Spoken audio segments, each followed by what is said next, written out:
Hi, welcome to Solutions for Seniors. I'm Linda Pellerin, the Executive Director of the Shepherd Center of Charlotte. And this program is about seniors, just like the Shepherd Center of Charlotte is. What we try to do is keep seniors in their home environment for as long as possible. And the purpose of this program is to kind of inform everybody out in the community, in the Charlotte-Mecklenburg community, what's out there for seniors, whether it's a program or a service, to help them stay in their homes for as long as possible. Our guests today are Brenda Cannell with Driver Rehab and Carl Scavato, and he is with Meineke Car Care University. So guess what? We're going to be talking about seniors and driving today. And Brenda, my parents are 86. And Dad's still driving, but Mom isn't, although she says if she had to drive Dad to the hospital, she could, which really scares me. So many families know a loved one maybe shouldn't be driving anymore. They really don't know how to approach it. What is driver rehab all about? Well, we have basically two things that we do. We do driver evaluation and we do driver training. So evaluation involves coming to the client's home, doing a very thorough clinical evaluation where we assess range of motion, strength, coordination, reaction time, vision, perception, cognition, all those things that you need to be a good driver. And then we get in our vehicle and we drive with the client in their community in places that they are familiar with to determine their ability to drive safely. And then we'll have one of three results from that. We will either say, yes, you're good to go, or yes, you're good to go with these restrictions, or we think it might be time for you to retire from driving. But very often people are able to continue driving, but with some modifications or restrictions. Now, do you actually sit down with the senior, or do you talk to their family? I mean, who breaks the news to a senior that, okay, it's time to hang up the car keys? We do. I mean, we meet with the senior and any family members that are there as part of the process. Mm-hmm. And sometimes for families that's easier because we're this uninvolved third party. It's very hard sometimes to have this dialogue between, let's say, an adult child and a senior parent and saying, you can't drive anymore. And it's like, who are you to tell me what I can do? Whereas we come in and we're able to say, Mrs. Smith, remember how you weren't able to stop at that red light? And remember how you didn't see that car coming in on the right? These are the reasons why we feel you need to retire from driving. Now, your service, of course, it's available, but and how does that work? A family member calls you. I'm imagining that not many seniors call you on their own. No, not too many. Family members can call. Sometimes we are referred by the physician because the physician is being asked to make a determination and wants some more data. Sometimes someone is being flagged at the DMV. And that just happens. Sometimes you go into DMV to renew your license, you are absolutely fine, your driving skills are fine, but you walked in with a cane and DMV flagged you and set you up for an evaluation. And I really do want to say, not all of our evaluations wind up telling somebody they can't drive anymore. Tell me a little bit about the evaluation. I'm assuming it's like a written evaluation, or you ask questions and... Yeah, no, it's not written. It's we first test the motion of the neck because you have to be able to turn and look for, cars, test the motion of the arms and the legs, the strength, balance so that you don't get off balance when you're making a turn, the ability to get in and out of the vehicle, bend and pick up your keys if they drop on the ground, reaction time, because DMV does have a minimum standard for reaction time. We do very involved visual testing, which tests not just visual acuity, but depth perception, peripheral vision. Can you see those cars that are coming from the side? How well can you keep your vision? So can you watch this when something else is going on here so that you don't, for example, get distracted by somebody walking their dog and you stop watching this? So a lot of that. There is some cognitive. We do have some questions about, scenarios of what would you do if, and there is some perceptual stuff to see how you see space, again, so that you can see how close you need to be to a car if you're parking, or how you judge distance if you're trying to merge.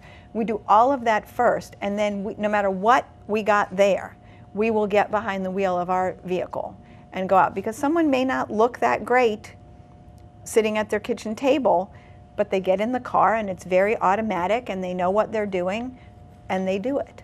And someone may look great at the kitchen table doing these things, and when you get in the car and you realize they can't remember where they're going or which is the gas and which is the brake, you know, then you have that information. But it takes a good 3 hours, 3 or more hours, to go through all of this. Well, I have to say you're quite brave to get into the car. Can you relay any kind of stories of maybe recent events where you've wondered, you know, what am I doing this for? Well, there are many times I have been very grateful that I do have a trainer brake in my vehicle. When I've had someone that momentarily, you know, that was not visually aware and didn't see a car coming, and I have had to slam on the brake, or someone who you know, was unaware of cars that trying to move into the lane, and you know, sometimes I do have to grab the wheel. It doesn't happen that often, really. I would probably get in the car with bubble wrap around me or something. How closely do you work with DMV? I know you mentioned DMV and how they flag some seniors. We work very closely with DMV because we are all registered occupational therapists, and DMV has it in their regulations that for certain people, occupational therapy evaluation is necessary to determine ability to drive. So when we do an evaluation, even if the family referred themselves, and let's say, for example, someone with diabetes and they have neuropathy and don't have good sensation in the feet. They get referred to us, we do an evaluation, we assess this client's ability to drive with hand controls and discover that they are very, very comfortable with hand controls. We then have to notify DMV because that will have to be a restriction on the driver's license. And then the person will have to go road test with hand controls. And if we see somebody and we feel they are not a safe driver, we do have to notify DMV, and DMV will then contact that person about retiring their license. So even if you recommend to them that they shouldn't be driving any longer, you're also notifying DMV. Yes. So that there's a backup in case they say, well, I don't care what she says. Yes. What good is this evaluation? I don't care. I'm just going to go ahead and keep driving. It's very important to seniors to keep their independence. It is. And you know, and losing their independence because they can't drive anymore is very debilitating to them, and I know that, you know, because the Shepherd Center actually, you know, we have volunteer drivers that will take people who can no longer drive to their medical appointments, to the supermarket, and things like to the pharmacy. And sometimes what frightens me is sometimes my volunteer drivers are older than the people that they're driving. So we last year, he's finally retired and not driving for us anymore, but one gentleman who's very, very vital shared with me that he was 91, and I'm like, okay, that's quite interesting. You know, unfortunately, he became ill and he's not driving for us anymore, but I was a little worried there for a couple months. I'm like, okay, you know. But that's why it's nice for people to see there's a continuum. There's driving with no restrictions, there's not driving, and then there's everything in between. So we might say to somebody, you know, you did really well, but your contrast vision test was poor. Okay, therefore, I recommend that you not drive in dim light. So, you know, daylight hours only. Or we may see that when someone is driving, they can drive to the grocery store, they can drive to their doctor's office, they can drive to their daughter's house, but when we get out beyond their community, they get confused. So that's a person that needs to drive familiar routes only. Mm-hmm. So there are lots of steps in between, you know, unlimited driving and no driving. Okay. Carl, you're with Meineke Car Care University, so mm-hmm. I know you're very well versed in all things about that. With the price of gas going up, how can you maintain good fuel economy? You know, seniors are always, you know, looking at the bottom line. Yeah, and I mean, and to steal some of yours, off of the seniors who are still continuing to drive, yeah, I mean, they're going to want to, especially being on a budget and the price of gas the way it's going up. I mean, some simple things that they can have checked on their vehicles. I think one of the main things is tire pressure. I mean, that's probably one of the main things out there. Now, is it better to have low tire pressure or high tire pressure? I mean, should tires be hard or softer? No, it's more dangerous to have low tire pressure.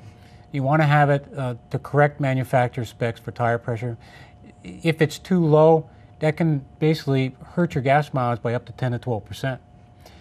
So typically what you can do is either have someone do it, or if you're able to do it yourself, the tire specifications are written on the inside of the door of the car, or in your owner's manual, but that's one great way to help you with fuel economy. A couple of other notes are is that if they've got a car that is loaded down, the trunk is just filled with all kinds of things in there, then they need to clean it out, because typically, if that car is pulling more than 250 pounds more than what it's typically they're going to drive every day, then it's going to hinder your fuel economy as well. Another thing would be part of the maintenance. I mean, checking the air filter. Most of them are very easy, very accessible. Some people have their own service centers that can do it for them. They should be checked every oil change. That too will affect your gas mileage, your fuel economy, by up to 10 to 12% as well. So there are some things that you can do to really hang in there and get good gas mileage. Now, not so much the senior part, but going the speed limit. Simple thing like staying around the speed limit. Think of this. If the speed limit is 60 miles an hour, for every 5 miles an hour you go over 60 miles an hour, tack on 20 cents a gallon more that you would have been spending for gas. So it's important to stay around that speed limit. There's been other issues where people say, drive, don't use the cruise control around town, or use the cruise control. Use the cruise control on a highway at high speeds with the windows up. Typically, with the windows rolled down, you have a lot more resistance, and that can cut down on your fuel economy too as well. So around town, if it's not too hot, drive around with the windows open because you're not at a higher speed, but that can certainly affect fuel economy in your vehicle as well. Well, I've driven behind some seniors, and trust me, we don't have to worry about them breaking the speed limit. Oh, not always true. But I'm one of the other ones, and he's saying, go the speed limit, and I'm like, boy, I hope my husband's not watching this, because, or maybe the highway patrol. Yeah. But going the speed limit, that's interesting. Yeah, Yes. it is. It really can affect your fuel economy. Can I tag on something to what he Sure. said too? What you were saying about having the car weighted down and how that affects your gas mileage, but that's also something that we see sometimes, is that someone doesn't get good advice and they've got a scooter that they use, and they just go to a vendor and get a platform put on the back of the car so that they can drive the scooter onto it and carry the scooter around that way. And I have seen where the back end of the car is barely missing the pavement, because the tongue weight off that car, it can't support a 100-pound platform and a 100-pound scooter. So it's really important, that's another part of driving that we or other professionals can help advise somebody, not just what you do behind the wheel, but how you transport your mobility devices. So when you have a scooter, you have to very careful consideration of how you will store that scooter or lift that scooter, and there are wonderful things available. And to add to that, I mean, if you had that or know that you're going to be putting a scooter on the back, then you can certainly change the suspension in the rear to accommodate that type of weight. That would ease in driving, because it makes a big difference in how the car handles as well with that kind of weight in the back. Yeah, so you need to, if you have a scooter or something, or like a wheelchair or something, you really need to make sure your vehicle can handle, or you need to get a vehicle that can handle that type of thing. Right. Or if most people already have their vehicle, but Right. there are many options, because you can carry it behind, you can put it in, or you can put it on the roof. So there are lots of options, but you need somebody who is well versed in the different types of vehicles and the different types of lifts. Okay. And you mentioned a little bit about maintenance of the car to keep good gas mileage and everything, but what can you do with your maintenance to keep your car running? A lot of the seniors, they buy a car and they're like, okay, this is my last car. I want this car to run till the end of time. Yep. So what kind of maintenance can they do to keep their car as long as possible? Most of the manufacturers now, they're building some great cars out there, and if you maintain that car, there's no reason why you couldn't get 100,000 or better miles on it. So things that you need to do is get that oil change regularly. Typically, we tell everybody 3 months, 3,000 miles, okay? If you go into what they call a synthetic brand type oil, then you can extend that because it has better lubricating qualities. It's not only lubrication, it keeps your engine parts, your moving parts cool as well. So over time, when it becomes dirty, it's time to change it and get that dirty fluid out of there and get some fresh fluid in there. The biggest thing is maintaining as far as tune-up. You need to have a car running correctly in order to get good fuel economy. You have a bad spark plug or don't change your spark plugs over a period of time, that can certainly affect your fuel mileage. Could be anywhere from 8 to 15%. So having a good running engine and have them tuned regularly is very important. Again, we talked about the tires, the inflation on the tires. Have those rotated and balanced, and make sure that inflation is checked monthly. You'd really like to have it done weekly, but monthly is sufficient enough to make sure you have the proper air in there so that you cause less friction on the road. Those are all ways that we can, keep our cars longer on the road and they're going to run for a long time. Well, okay, now what about weather, temperature, with the air pressure in the tires? Do you have to keep it different in the summer than in the winter because of the cold and the heat? Well, in some cases, they'll give you a hot and a cold measurement to fill the tires with air. Typically, you want to check the tires when it's cold, okay? There will be, and that's why we tell you to check them about every monthly, because from that change from cold to heat, you may lose a little bit of air in your tires. Now, some of your manufacturers now are filling the tires with nitrogen, which allows it doesn't change the density or anything inside the tire. So what it does is you have less leakage in it, you'll have less dry rot because it doesn't absorb any moisture, and a lot of your race car drivers use nitrogen in their tires. So that's an alternate that you can do as well. Not a lot of manufacturers out there have it. There are some repair facilities that do offer the nitrogen program to fill your tires with them. They've got to be around 97% pure in order to be worthwhile to put it in the tires, but it certainly would make a big difference. Now, is it true that some car dealers will keep the pressure low in the tires on cars so that when you're trying them out, they ride better? No, I would hope they weren't doing that, because in some cases when the pressure is lower, you really won't have a very good ride out of it. It'll be kind of swishy. You won't be able to handle it very well. So I would think they'd want to put those tires exactly where they need to be by the manufacturers so that you can really truly see how that car is going to handle.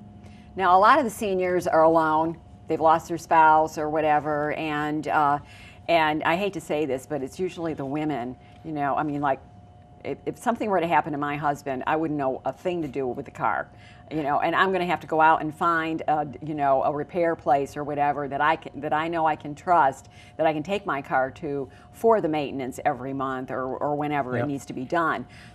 How do you find a reputable repair place? Yeah, that's a great question, and especially for women who feel that they don't want to be taken advantage of.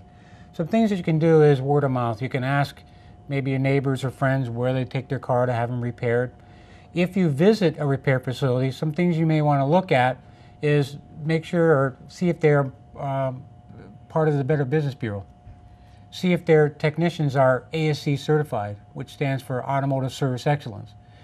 That basically came about in the early 70s because consumers like us were kind of concerned whether those technicians were capable of fixing their vehicles. So, but in 1972, ASE came about, which requires the technicians to take a test, which they pass, and to become ASE certified.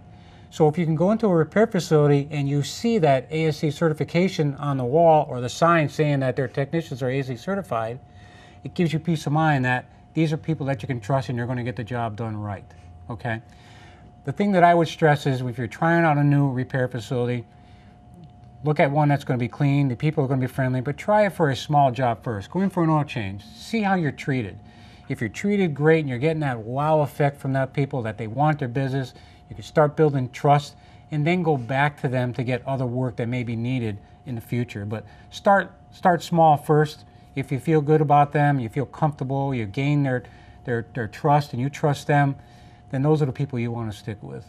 Well, I know last year I had a situation where my battery died all of a sudden, and I had stopped to get lunch, so I'm in like a little strip mall, and so I called AAA and I'm like, you need to send and I told them what the problem was, and they said, well, it could be anything, so we're just going to send a tow truck. And so they sent a tow truck, and he went and he tested the battery, and he said, yeah, it's a battery, and he jumped it for me, and I said, I have to keep the car running now, don't I, if I want to get home? That's right. And this was like at lunchtime, right? And so he said, yeah. And I said, all right, I need to drive to a service station where I can get a battery.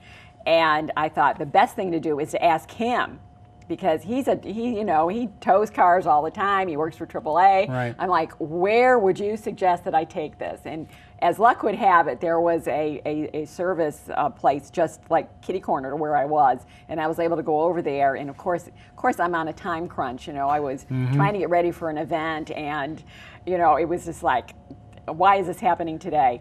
And I was able to go over there, and they put a new battery in, and it was, and they were really nice to me and everything, and it was great. And of course, I yelled at my husband for allowing my battery to die to begin with. Somebody's Of course, gotta it was blame. his fault. But so I found that was a really good resource for me, is to ask the guy with the tow truck, hey, where should I drive this? So Yeah, it's a great resource. And I imagine, some of the seniors can even ask friends, hey, yeah. where do you take your car to get Yep. it serviced? Yeah, find out, because a lot of times they have found a place that they can trust, and it'd be a great way, a great source to find a repair facility to take care of their vehicle. Like I said, we want them to last. It's going to be their last vehicle. I want it to last as long as it can last. It's important to stay up on the maintenance on it. Go by your handbook that's in your vehicle. Stay with the mileage, change the fluids. The thing is, people say, well, drive for a long time and you don't have to worry about the fluids in them.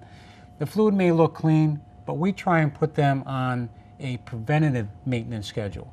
In other words, prevent something from happening by performing that maintenance on that, whether it's a transmission fluid, the coolant service, the battery, checking the battery, before something like that happens. So try and get in with a repair facility that can educate the senior on, okay, at this mileage, this one needs to be done, and they can help them keep that car running for a long time.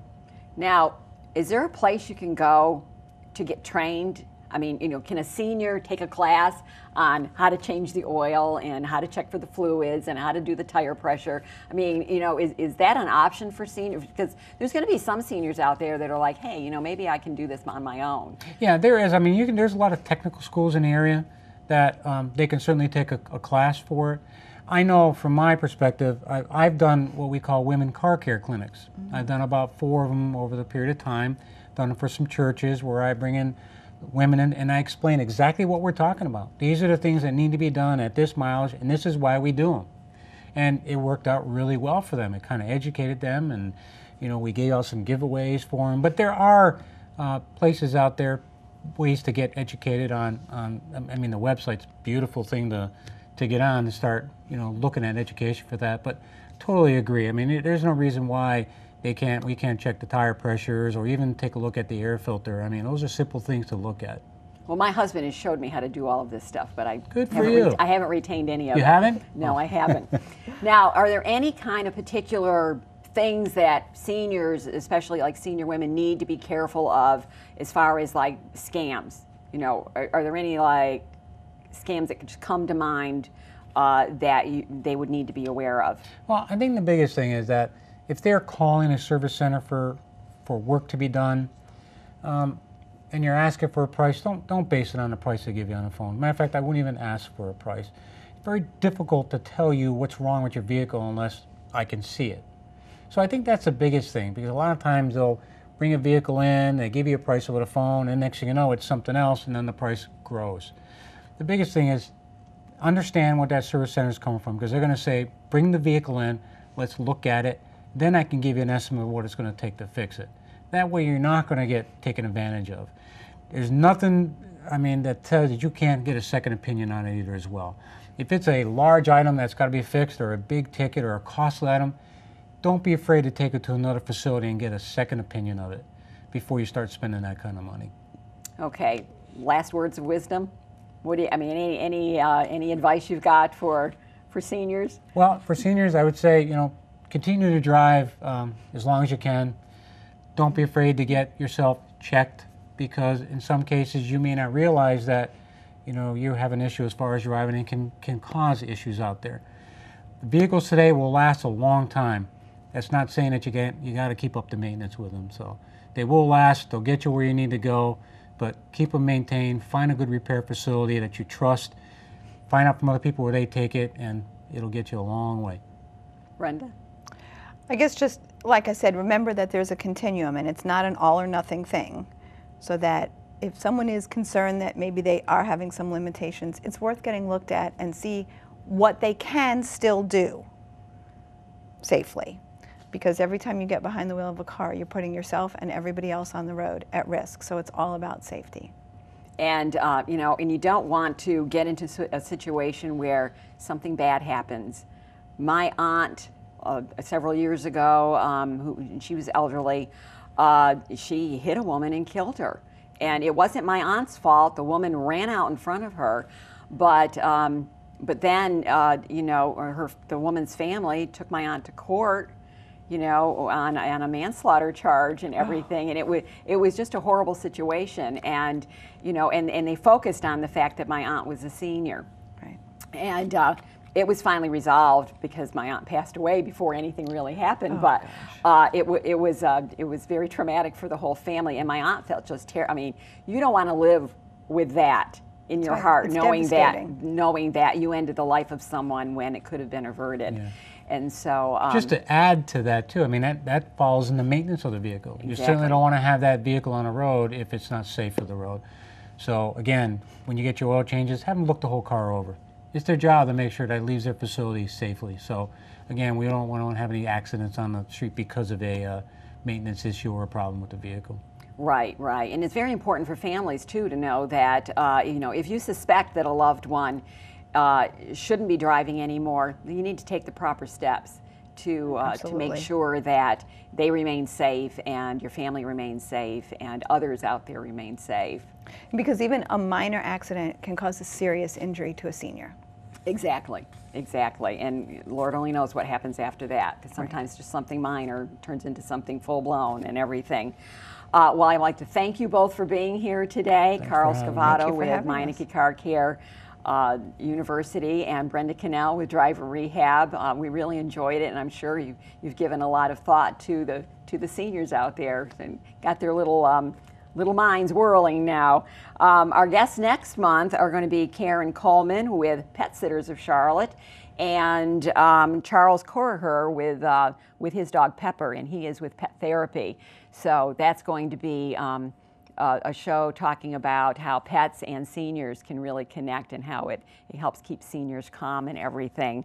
Don't forget, the Shepherd Center has a lot of free seminars and lunch and learns, at least 2 a month, or actually it's 2 a week.